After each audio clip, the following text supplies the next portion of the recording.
இதே குற்றச்சாட்டத்தான் சவுக்கு சங்கர் வச்சிருந்தாரு. சவுக்கு சங்கர் உங்களுக்கெல்லாம் தெரியும்.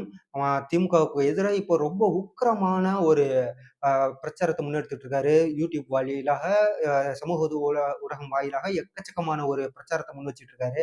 அவர் சொல்றதெல்லாம் எக்கச்சக்கமான ஒரு குற்றச்சாட்டா தான் இருக்கு. அவர் சொல்றதிலேயே நெறைய பேர் கேள்வி கேட்கக்கூடிய ஒரு காரணம் என்னன்னா, 1 வாரத்துக்கு முன்னாடியே அவர் ஒரு வீடியோ ஒண்ணு போட்டிருந்தாரு. அந்த வீடியோல அவர் சொன்ன ஒரு முக்கியமான வார்த்தை, விஜய்க்கு கரூர் மாவட்டத்துல அந்த பிரச்சாரம் வழங்குறதுல ரொம்ப கடுமை காட்டுறாங்க அப்படின்னு ஒரு குற்றச்சாட்டு வச்சிருந்தாரு.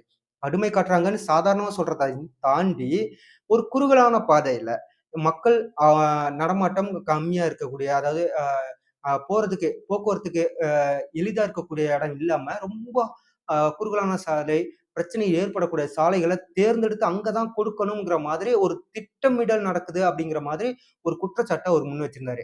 ஏதாவது ஒரு அசம்பாவிதம் நடக்கணும் அப்படின்னு அவங்க வந்து திட்டமிடுறாங்களோ அப்படிங்கிற ஒரு சந்தேகத்த போன 1 வாரத்துக்கு முன்னாடியே அவர் வந்து வீடியோவாவே பதிவிட்டிருந்தாரு. அதுதான் இப்போ சமூக வலைதளங்கள்ல பலரும் பகிர்ந்துகிட்டு இருக்கிறாங்க. அவர் சொல்றது உண்மையா, பொய்யா அப்படிங்கிறதெல்லாம் நம்ம சொல்லல. ஆனா அவரு அந்த மாரி பேசியிருக்காரு. சவுக்கு சங்கர் பேசியிருக்காரு.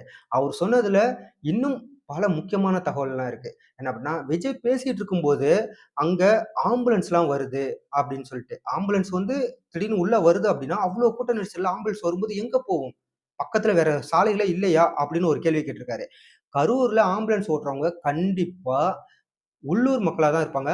இல்லன்னா, அந்த ஊர்ல சாலைகளோடைய எல்லா விதமும் தெரிஞ்சதா தான் இருக்கும். அப்படிப்பட்டவங்க தான் அங்க வந்து ஆம்புலன்ஸ்ல டிரைவரா இருப்பாங்க. அப்படி இருக்கிற ஒரு